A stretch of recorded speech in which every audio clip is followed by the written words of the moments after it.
Hello, I'm Vincent. Today I'll be telling you about, drumroll please, Albert Einstein. Let's start with a joke. A 6-year-old boy spotted Mr. Einstein walking down the street and decided to try out his favorite joke on him. Mr. Einstein, why did the chicken cross the road? To which the famous physicist replied, my young burgeoning mind, the question does not have a definite answer. Either the chicken cross the road or the road cross the chicken depends on your frame of reference. Did you know that Einstein spoke English and German, along with French, Latin, and Italian? Today I will tell you about Einstein's theories, so sit back and enjoy the show. First, I'll be talking about the theory of special relativity. This theory was invented in 1905. Special relativity says that the motion of one thing is always relative to the motion of everything else. E equals mc squared originated from this theory. E equals mc squared means energy equals mass times the speed of light squared. The principle of relativity. The laws of physics are the same for any reference frame. This theory led to prove that light travels at 186,000 miles per second in any space. For example, imagine that a ball is traveling in empty space. How can you determine that the ball is moving? But if you put another ball next to the first one, you can determine if the first ball is moving closer or farther away from the other ball. This is why the motion of one thing is always relative to the motion of everything else. Next, I'll be telling you about the quantum theory of light. Einstein composed this theory in 1905, along with lots of other theories.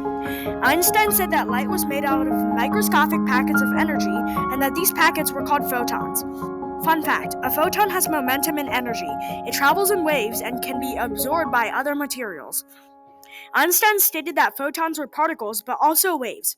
Many other scientists didn't believe Einstein because they thought that the photon was either a wave or a particle, not both. Later, Compton proved this theory experimentally in 1922. Now let's talk about the general theory of relativity.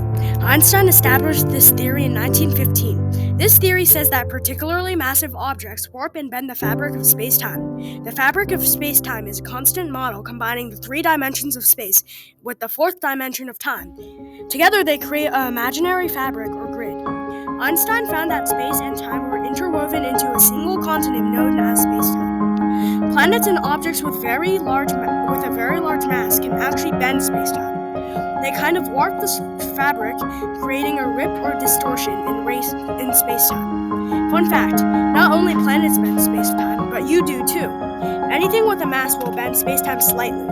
Imagine setting a large object into the center of a trampoline. The object would press down into the fabric, causing it to dimple. If you would attempt to roll a marble around the edge of the trampoline, the marble would spiral inwards toward the body, pulled in as much the same way that gravity of a planet pulls at rocks in space. That is how planets disturb gravity in space-time.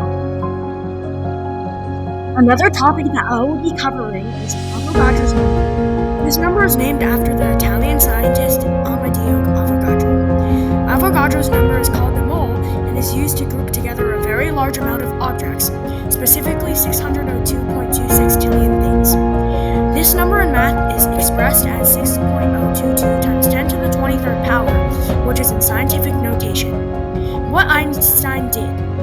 Einstein took Avogadro's number and found a formula to calculate the molar mass of an atom and small things. The formula is to divide the molar mass of 12 grams by the number of particles per mole. My next topic is the Brownian movement. This theory was also formulated in 1915. This theory talks about the uncontrolled movement of particles in a fluid due to their collisions with other particles. This theory was first discovered and experimented on by Robert Brown, but Brown couldn't accurately predict or explain what the particles were. He only knew that the particles moved. What Einstein did. Einstein correctly predicted the path of particles that moved and the collision sites of particles. Einstein later then used this theory to prove the existence of molecules and atoms and particles. Einstein also explained the zigzag movement of particles correctly.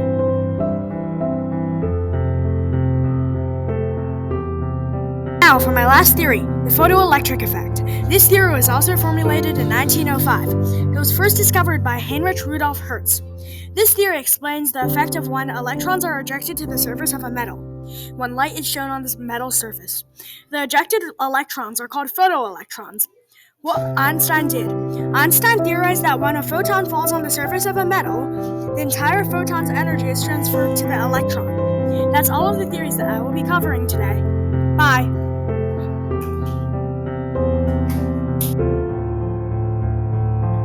Thank you for watching. Hope you enjoyed the video.